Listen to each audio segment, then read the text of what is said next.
So I'm sitting here today. It is July 24th, next to this beautiful tree who's holding my head up and who's protecting me with the shade and sending all of you blessings of protection and shade. Face your shadows, because beyond that shadow is delicious light. Absolutely delicious light. And who are we today? Who are we? What are we doing here? What are we doing here walking around? Looking around, walking around,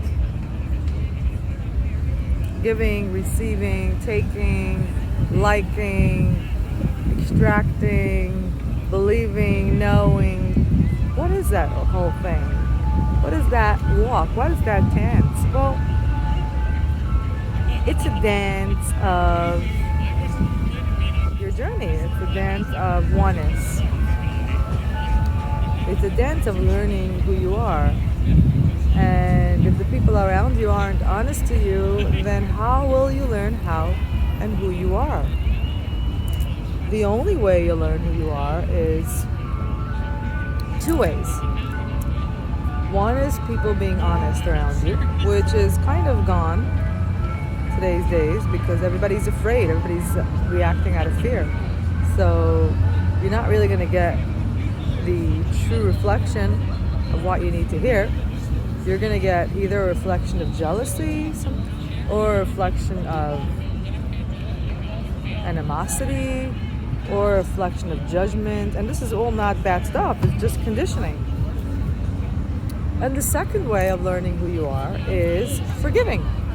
Because when you forgive, you understand that everybody is functioning out of fear. And everybody's functioning out of their own projections. So you fill up with compassion and you fill up with this unconditional love to everyone around you, and then suddenly these portals, your cells, your blood flow begins to open up, and the information, the knowledge of the source begins to enter your blood flow.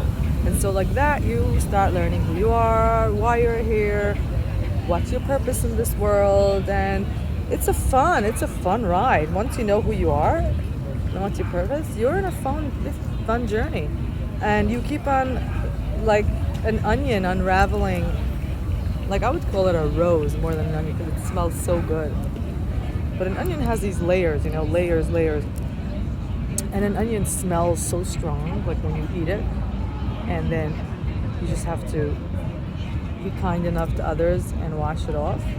Well, I think the same way is when it comes to spiritual work. Do it on yourself. Take off layers, but don't put it on others. Don't make others uncomfortable with it. Because if someone's not in that space, then you're like an onion to them. You're bothering them. You stink. They want to stay away. You want to be a rose, You want to be an onion to yourself, which means to juicing up your life and to take off those layers. But at the same time, you want to smell good to others. You want to be that garden where everybody says, I want to smell from you. I want to come and pick up some good stuff from you. So, yeah. So, like, be the combination of a rose and an onion, where you peel off layers of yourself. To yourself, you're like this onion who's like spicing up and juicing up all of who you are. To others, you're like a rose. You're like a garden. Have a beautiful day and enjoy walking each other back home as you learn where your heart is, and as you practice to walk and flow through the heart. I love you all. Have a beautiful, beautiful day, and regards from the tree, hugs from the tree.